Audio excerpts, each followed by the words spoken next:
selamat datang di YouTube channel kami Pengadilan Negeri Salatiga. Kembali lagi pada segmen podcast Pengadilan Negeri Salatiga bersama saya Azura Aulia dan rekan saya Fadila Ayu Haryati. Pada sesi diskusi hari ini, podcast hari ini kita akan banyak membahas tentang restoratif justice kaitannya dengan peraturan yang baru saja dikeluarkan oleh Mahkamah Agung, yaitu Perma nomor 1 tahun 2024 tentang pedoman mengadili perkara pidana berdasarkan keadilan restoratif.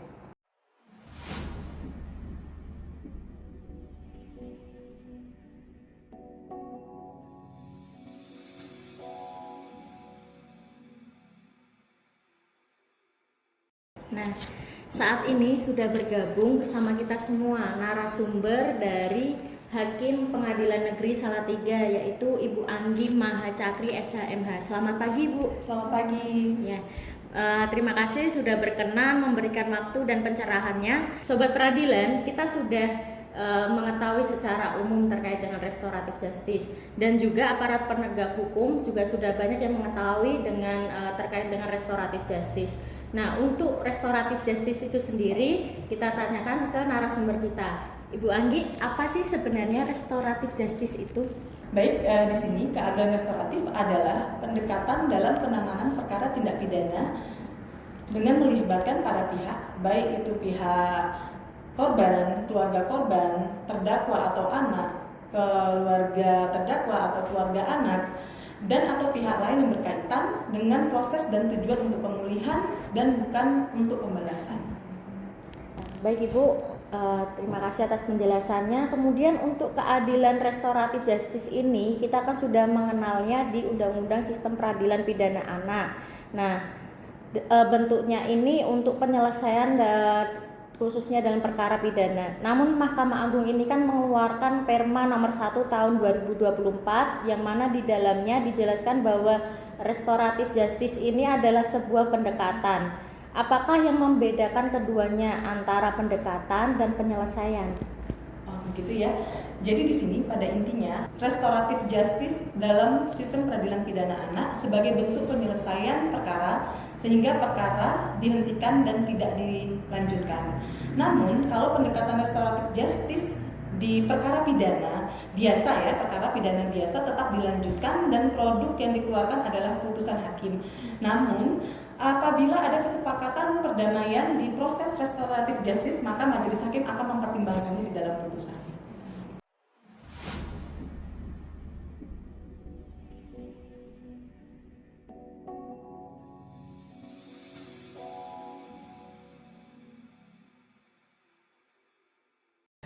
Baik Ibu, tadi sudah dijelaskan banyak hal terkait dengan RJ. Saat ini saya ingin menanyakan tentang apa sih tujuan dari restoratif justice itu sendiri? Ya, baik. Di sini saya akan menjelaskan apa sih tujuan dari restoratif justice ya. Jadi tujuan dari restoratif justice adalah memberikan ruang kepada pihak korban agar dapat mengeluarkan pendapatnya mengenai peristiwa yang telah dialaminya. Kemudian Ibu, yang ingin saya tanyakan adalah bagaimana syarat dalam keadaan yang seperti apa seseorang yang melakukan tindak pidana dapat dilakukan restoratif justice, Bu? Baik, di sini dapat saya jelaskan bahwa tidak semua perkara dapat dilakukan restoratif justice. Jadi ada syarat-syarat tertentu perkara apa saja yang bisa dilakukan restoratif justice, yaitu yang pertama adalah tindak pidana yang dilakukan merupakan tindak pidana ringan dan atau kerugian yang korban alami bernilai tidak lebih dari 2.500.000. Lalu yang kedua adalah tindak pidana merupakan delik aduan. Yang ketiga, tindak pidana dengan ancaman hukuman maksimal 5 tahun dalam satu dakwaan. Yang keempat, tindak pidana dengan pelaku anak yang diversinya tidak berhasil. Lalu yang terakhir adalah tindak pidana lalu lintas berupa kejahatan. Jadi perkara-perkara yang di luar ketentuan yang Ibu jelaskan tadi itu tidak dapat dilakukan restoratif justice ya Bu. Nah sekarang ada pertanyaan mengenai pihak korban atau terdakwa jika menolak melakukan restoratif justice, apakah restoratif justice itu masih bisa dilaksanakan ya Bu? Ya, begini. Jadi restoratif justice itu dapat dilaksanakan apabila pihak korban maupun terdakwa bersedia untuk melakukan restoratif justice. Jadi apabila salah satu korban ataupun terdakwa tidak bersedia, maka restoratif justice tidak bisa kita laksanakan.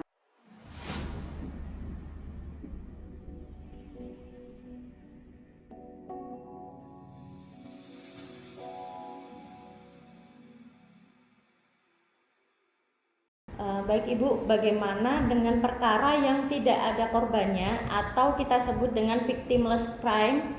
Apakah dapat dilakukan restoratif justice ya Bu? Dalam perkara yang tidak ada korbannya, maka proses restoratif justice tidak bisa dilaksanakan karena di dalam proses restoratif justice membutuhkan persetujuan atau kesepakatan antara pihak korban dan terdakwa. Baik Ibu, jadi timbul lagi pertanyaan dari Sobat Peradilan, apabila ada keadaan di mana dalam persidangan korban ternyata tidak hadir atau bahkan ternyata korban sudah meninggal dunia Bu, apakah masih dapat dimungkinkan dilaksanakan restoratif justice ini Bu? Baik Azura, tadi pertanyaannya apabila korban tidak hadir ya. Jadi dalam hal sebagaimana yang Azura tanyakan tadi, proses restoratif justice tetap dapat dilaksanakan dengan cara majelis hakim menunda persidangan selama 7 hari untuk memberikan kesempatan kepada penuntut umum menghadirkan korban di persidangan.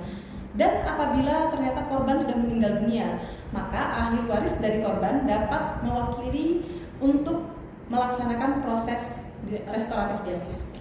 Kemudian Ibu, tahapan persidangan sesuai dengan terma terhadap keadilan restoratif ini kan berbeda dengan hukum acara ya Bu ya. Kemudian yang saya ingin tanyakan adalah bagaimana tahapan persidangan sesuai dengan Perma 1 tahun 2024 ini Bu? Baik tahapan persidangannya, jadi apabila dakwaan sudah dibacakan dan terdakwa tidak mengajukan keberatan atas dakwaan tersebut dan terdakwa membenarkan atas perbuatannya, maka persidangan dapat dilakukan dengan mekanisme restoratif justice. Kemudian majelis hakim menanyakan kepada pihak korban bagaimana kronologi kejadiannya dan apakah sudah ada perdamaian antara pihak korban dan terdakwa. Baik Ibu, terkait dengan perdamaian atau kesepakatan tadi yang sudah dibuat, kalau misalkan ternyata kesepakatan atau perdamaian itu tidak dilaksanakan oleh terdakwa, itu akibatnya nanti seperti apa ya Bu? Jadi untuk menjawab pertanyaan dari Dila, bahwa hakim dapat menanyakan kepada terdakwa alasan mengapa terdakwa tidak melaksanakan kesepakatan perdamaian, dan apabila terdakwa tidak sanggup dengan kesepakatan perdamaian tersebut, maka hakim menanyakan kepada pihak korban apakah bersedia untuk membuat kesepakatan baru sebagaimana kesanggupan dari terdakwa. Baik Ibu, kalau begitu kapan sebenarnya perdamaian itu dapat dilakukan oleh terdakwa dan juga korban ya Bu? Jadi proses perdamaian tersebut dapat dilakukan oleh terdakwa dan korban sebelum pembacaan tuntutan di persidangan. Baik, Ibu tadi sudah banyak Ibu jelaskan dan juga paparkan terkait dengan restoratif justice itu sendiri. Nah sekarang saya ingin bertanya terkait dengan manfaat dari restoratif justice ini bagi Sobat Peradilan juga masyarakat Indonesia itu seperti apa? Ya, jadi manfaat dari restoratif justice ini selain memang kepada korban juga kepada terdakwa. Jadi bagi korban manfaatnya adalah pemulihan keadaan bagi korban. Kalau bagi terdakwa, maka terdakwa dapat kembali lagi di masyarakat dan diterima dengan baik oleh masyarakat.